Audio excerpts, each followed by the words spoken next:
Today on Mentor Moments, we have Crystal Weaver joining us. I think that constant learning that I'm going through, that I gravitate towards, helps me maintain that sense of vitality and a mindset of youth and vigor.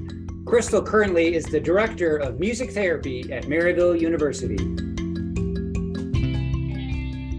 So Crystal, this year, or this episode, this season, we're trying to go a little bit more into like these defining moments in your career and kind of how they seemingly unimportant, maybe moments or events sort of took you to unexpected places. But first, to start off, like tell our listeners a little bit about you. Who are you? Where you work? What do you love about your job? Right. Well, as you said, my name is Crystal Weaver. I am a board-certified music therapist. I'm also a certified rehabilitation counselor, and I'm a licensed professional counselor in the state of Missouri. To give you a little bit of educational background on me, I have a bachelor's degree in music therapy from Maryville University. I have a master's degree in rehabilitation counseling with a specialization in music therapy from Maryville University. And I also have another master's degree in health administration from St. Louis University. And currently I am working on my doctorate in educational leadership with an emphasis in higher education administration at Lindenwood University. So my current job this year, I started a new position, and I am the new director of the music therapy program at Maryville University. Before that, I spent 11 years at the St. Louis University Cancer Center, which was a division of the St. Louis University Medical School of Medicine. So even though I had not been fully working in academia, I was working as a clinician that reported to an academic program. So the reporting structure I had was, instead of reporting to a CEO or a president of the company, my division actually reported to the dean of the School of Medicine and then to the president of St. Louis University. So it was an interesting hybrid between clinical practice and academic practice. While I was at SLU, I did do adjunct faculty for St. Louis University and then also for Maryville University for both the music therapy and rehabilitation counseling programs. So I have probably a unique and diverse skill set, but everyone asks me if there's one profession or one degree that I enjoy more than the others, and that answer is absolutely not. I enjoy music just as much as I enjoy accounting and finance for budgeting. Every single one of those degrees I identify with and utilize in my profession. And, I don't fully look at myself as a counselor or a music therapist or administrator. I'm all of those things. Yeah, I would agree with that. And I was also thinking, in preparing for this interview, you are probably one of the most diverse person, education wise that we've had. So yeah, we'd love to kind of hear your thoughts and perspectives. So yeah, so kind of shifting gears, moving to like the next question that we talk about. In season 2, we're spending some time talking about career development, and so you gave us a really good I guess timeline of where you're at, just like how your career has like developed. So where do you see yourself on that developmental stage, I suppose? Well, it's interesting. I read that when you sent me that question as like a pre-interview piece, it kind of had these categories of like entry, mid-level, experienced. And I had a really difficult time trying to figure out where I specifically see myself. I think I see myself as mid-career.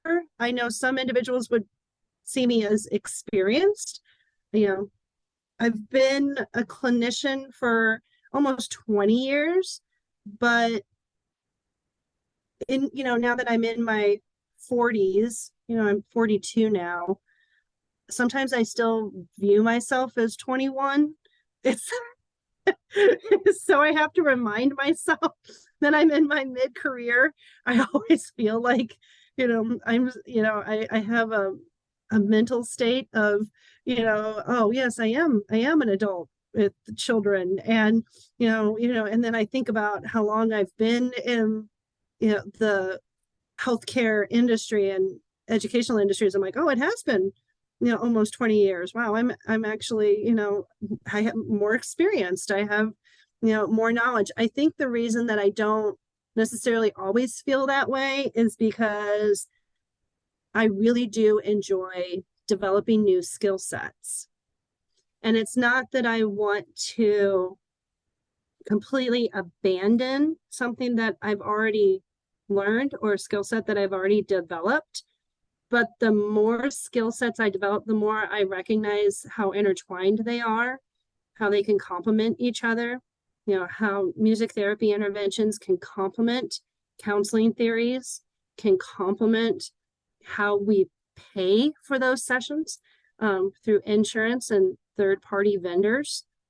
And so I think that constant learning that I'm going through, that I gravitate towards, helps me maintain that sense of vitality and a mindset of youth and vigor, even though I'm now recognizing that I'm advancing in my career. So yeah, I love that answer. And I just love for our listeners to really get a sense of where they're at and how maybe they evaluate where they're at and what's next, and then sort of again hear that from our listeners. And I hope our listeners can take from you just your zest for learning and always wanting to sort of develop, and then seeing how you integrate everything that you are doing. So I think that's something to be commended. Yeah, I'm taking a class right now for my doctorate degree at Lindenwood that's on American education and looking at different educational pioneers. Many of them I had never even heard of before. One of them was Alfie Kahn, and what was so interesting, I just wrote a paper on Alfie Kahn, was that he had this theory of student-directed learning. And what I was able to bring to the class was that there was a significant overlap between his teachings as an educational pioneer and in that environment with person-centered therapy and Carl Rogers. Yes. That's great.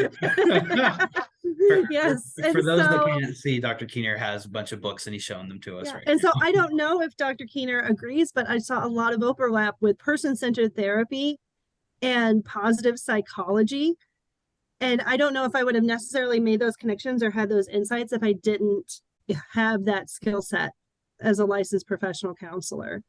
So, then that's a really good example of the more I learn, the more I realize that there's so many interconnections between pieces. He has an autograph. Did you have an autograph too? Yeah.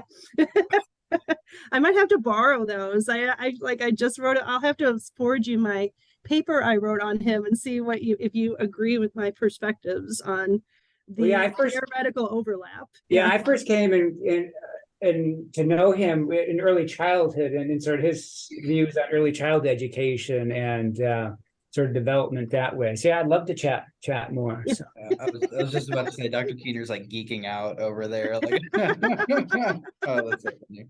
I got to see him in person. I mean, a friend of mine gave me this autograph, but I saw him in person back in my early childhood days. Yeah. When he was then presenting. I also a part of another report I did was on Jean Piaget, which, as rehabilitation counselors, we really understand that theory of development, but looking at it from that educational lens. And then also I was able, recognizing that specific music therapy interventions are tailored to an individual's developmental stage with Piaget. So knowing when an individual is in a pre-operational stage, they not only have concrete thinking, but that's also when beat competency occurs and an individual can start holding a steady beat.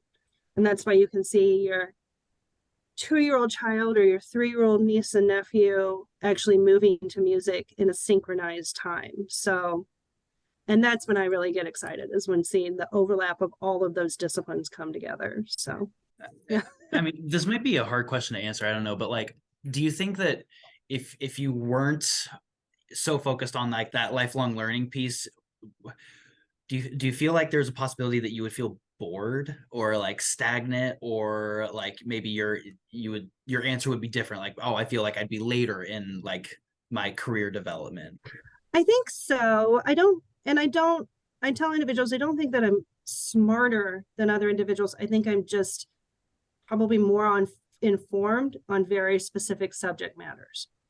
If you ask someone in my family or you ask my husband, would Crystal get bored if she wasn't doing some type of active learning? They would say probably absolutely yes. My brother made a joke just recently with my father, and I did think it was funny. He goes, there's some people that get a bachelor's degree. There's some people that go to get their master's degree. There's some people that go to medical school and become a doctor. And then there's Crystal. Like, and so, but yeah, it is, it is a hobby. I kind of had someone there was a thing for career development, for vocational development, where they said, like, okay, if you won the lottery and you had $500 million and you didn't have to work for the rest of your life to get an income, what would you do with your time? And whatever you answered was kind of like a gateway question to that's what you should do for your career. So, if you were like, oh, I would repair, classical cars, and it's like, well, then maybe you want to, explore being a mechanic for your career, or maybe, and so taking away that income piece.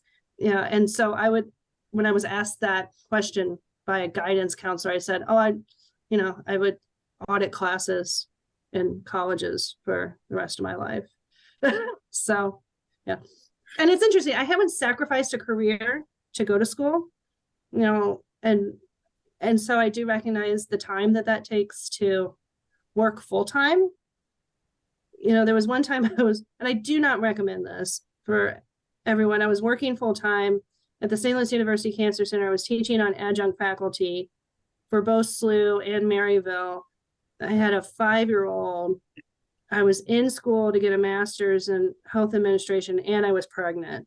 And that was probably me pushing it to the maximum that I possibly could. So yeah, that was having a very full schedule. But the benefit of some of the places that I've worked, St. Louis University, BJC, even Maryville, is they have amazing tuition remission programs.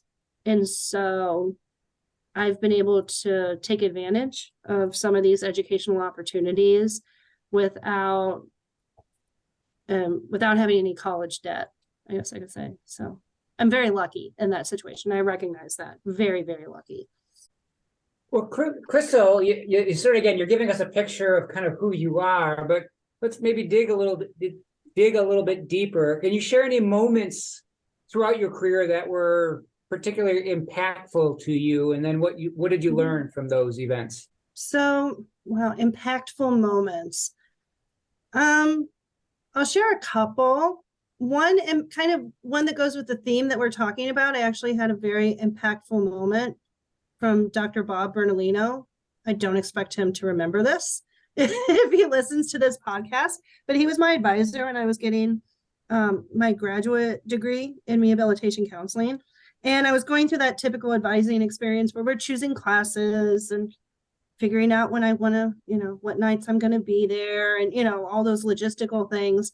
And then just very off the cuff, I said to him, it's going to be really disappointing and sad when I get to the point that I'm no longer a music therapist and I just become a counselor and I leave that entire identity behind. And he kind of like put a pause on the conversation and said, why do you let your job description dictate what you can bring to your clientele?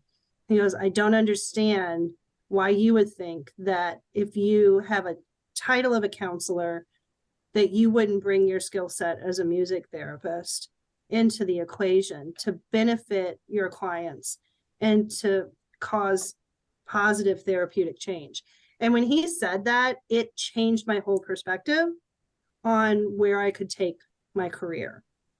So, that's one example of just a very quick moment that may have seemed like a very, fickle, interaction, but it changed my entire perspective as a professional, that I don't have to have one sole identity. And so that really set me on a very different trajectory. And I don't think that would have happened if I wouldn't have said that comment in just kind of like a passing tone, and he wouldn't have picked up on it and stopped the conversation and really gave me a different perspective. So do you also want like an example, like a clinical experience? This is your episode. Tell us what you want us to know. So for clinical experiences, I know Brayton did have the wonderful opportunity of getting to do an internship at the SLU Cancer Center and experiencing that day-to-day experience. Some of the most impactful things, I have learned many things from clients. I've also learned a lot of things from the individuals that I've worked in. I was really fortunate to work on an interdisciplinary team that had myself as a manager, but then a music therapist, a social worker, a rehabilitation counselor. And it was just so phenomenal to see what everyone brought and how everyone's skill set complemented each other. And Brayden will know who I'm talking about. The social worker that I got to work with was one of the most impressive clinicians I had ever met. Some of it was just her natural abilities, and some of it was a skill set that she developed. I had never met anyone who had a photographic memory, and she absolutely did. So for hundreds of patients, she would just know their medical record number and their phone number and their address off the top of her head.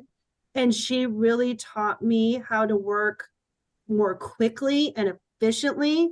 But then when the client comes in to talk with you face to face or on the phone, she could pause everything on a dime. She could stop everything and solely focus her attention on that individual.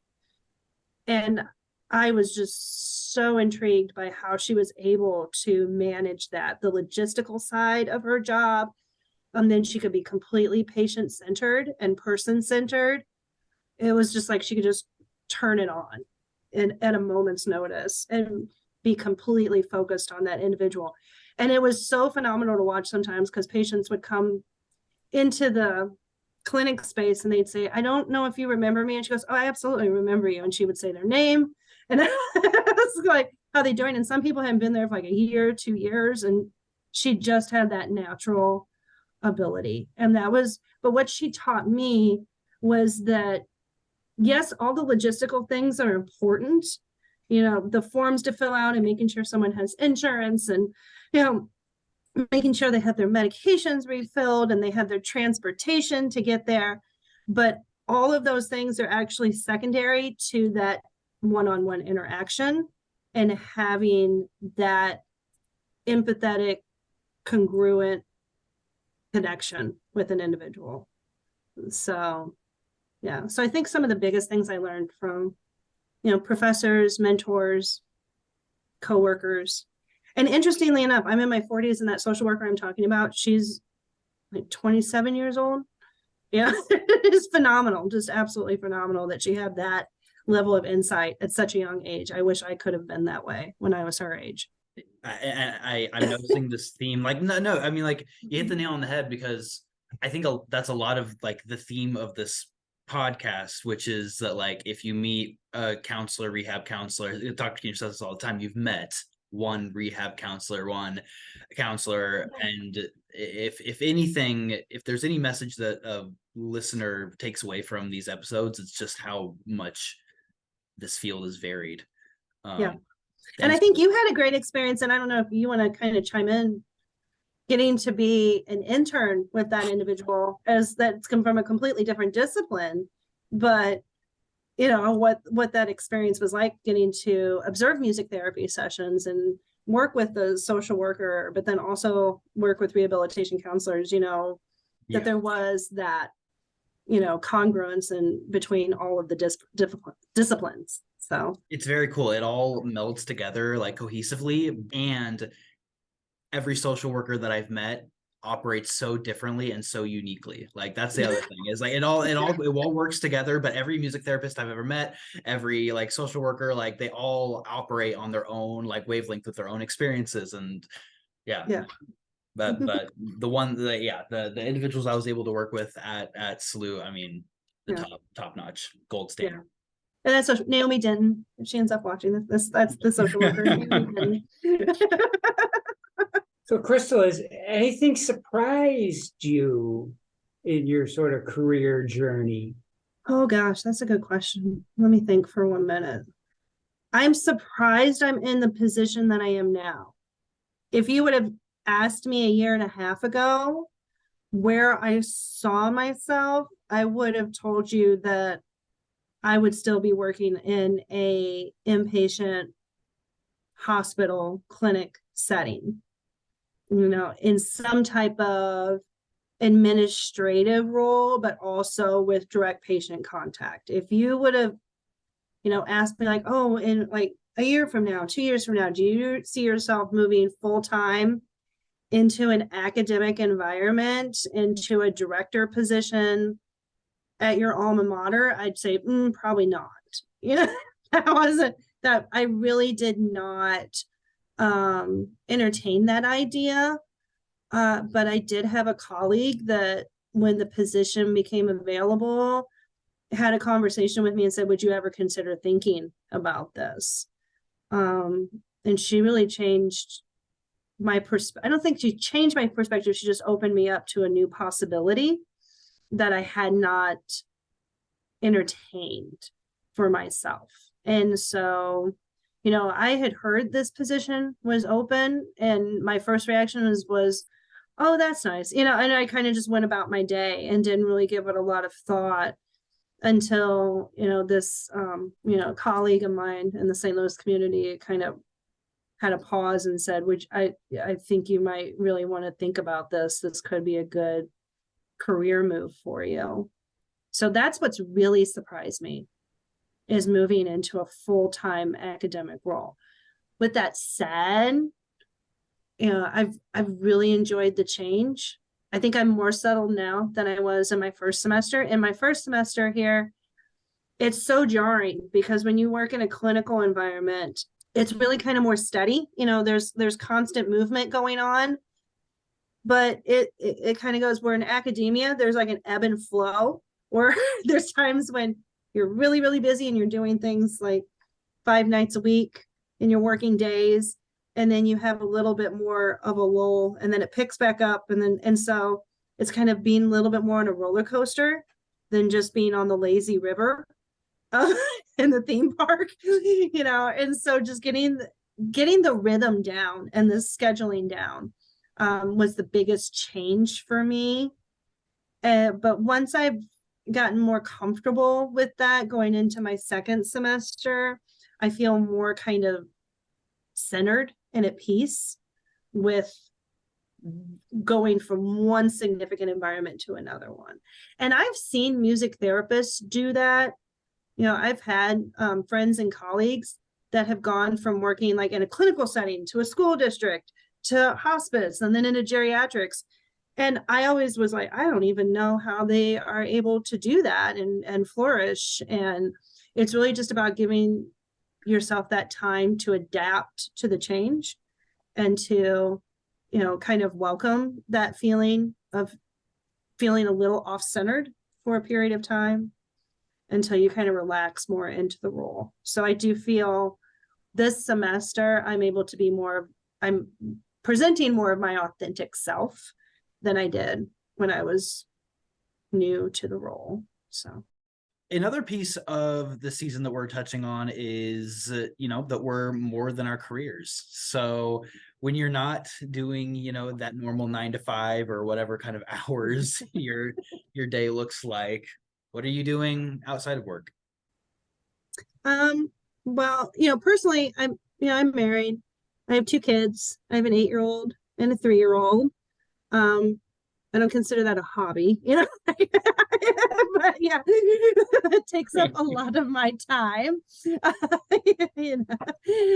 Like also identifying as a mother and having my family. And so a lot of my extra time is spent going to School of Rock with my son, where he takes drum lessons, and dropping him off in the morning and to school, and picking up my daughter and things of that nature, and getting her settled into preschool.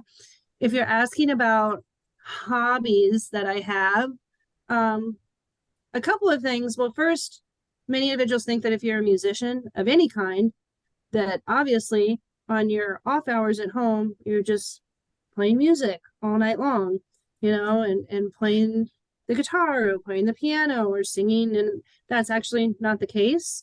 I tell people it'd be the equivalent of a nurse going home and, taking blood pressure for everyone in there.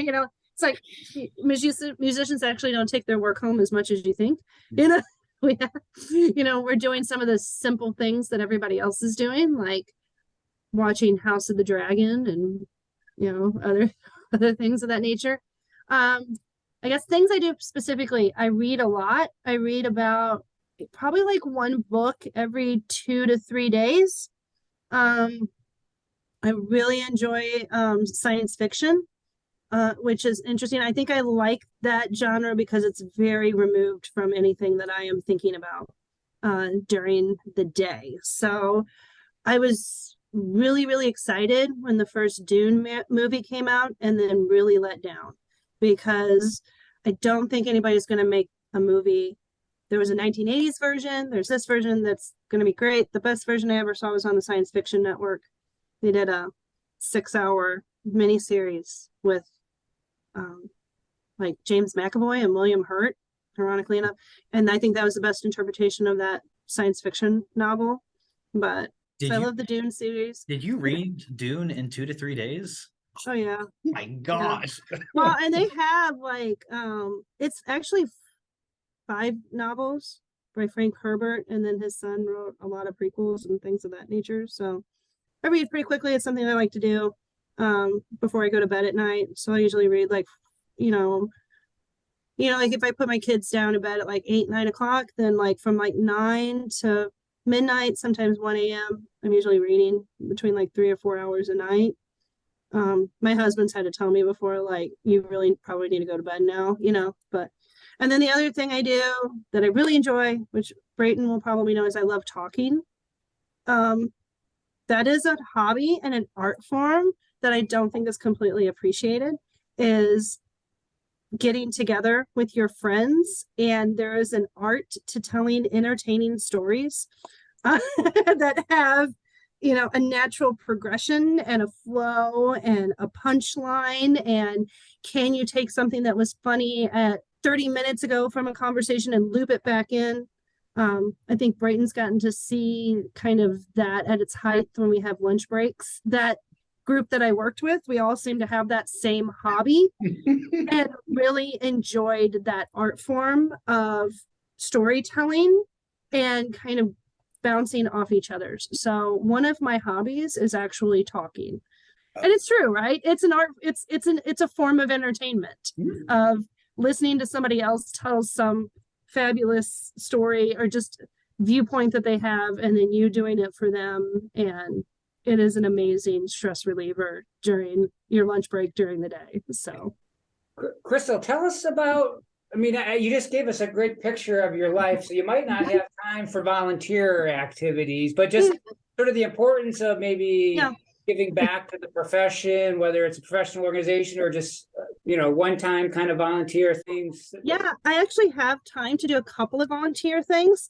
So one thing that I've done, this will be my 2nd year doing it. I'm actually on the curriculum review committee for the Francis House School District, where we meet once a month. And they have different individuals from the community, and I represent a region of the Francis House School District. and read through different curriculums that they're proposing for K through 12 schools and vote on to whether or not that gets moved to the board to be approved. That committee also focuses on approving textbooks for the school district, and then other learning initiatives. One thing that really excited me, that we just had our meeting a couple weeks ago, where they were talking about adopting curriculums that are solely focused on social behavioral development.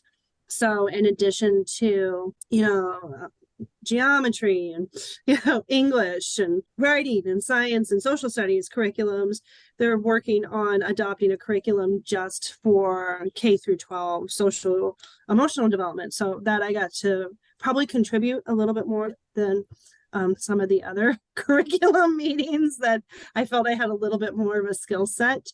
So that is one thing I do as a volunteer. I also am on an advisory board for the Cancer Support Community, which is an amazing nonprofit organization that provides free support services, including support groups, individual counseling, like dietitian services, music therapy services for all individuals in the St. Louis area who have a cancer diagnosis. So I really, really enjoy getting to do that as well. So I wish I had more time, but Sure. I'm hoping that, does a little bit.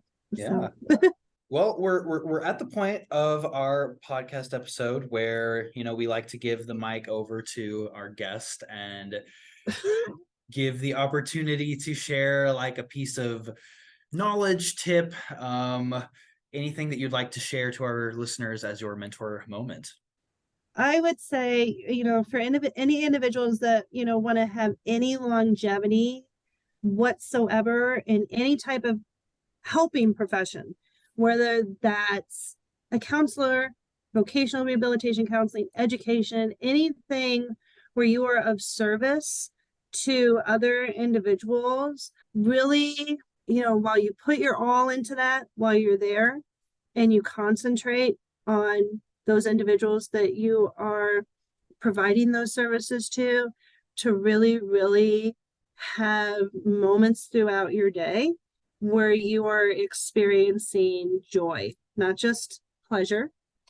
I like shopping and chocolate cake just like everybody else, but there's times where I really want to experience joy. And the way that I have cultivated that for my career is to always have a work family, to have a cohort that I can be my genuine self, that I can be self-deprecating, that I can laugh with, that I can easily admit mistakes or issues that I'm having and not feel that I'm in a place of judgment.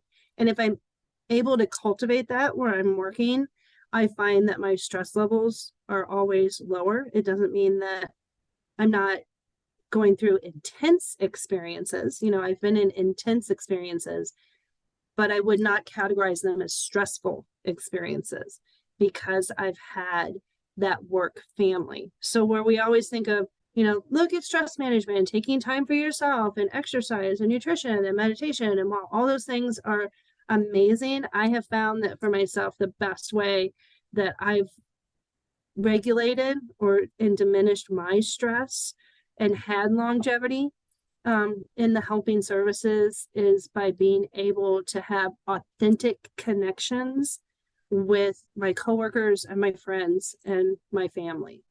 Krista, I don't think we could have ended the episode any better than that.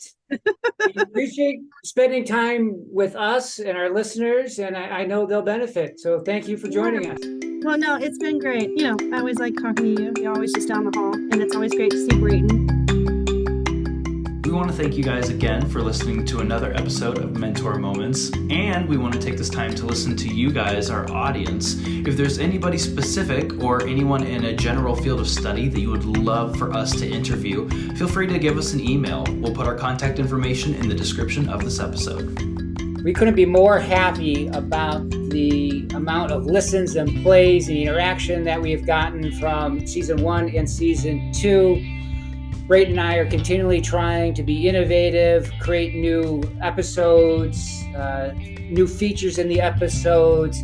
So please, as Brayton said, let us know your thoughts. We want to meet your needs and continue to grow Mentor Moments.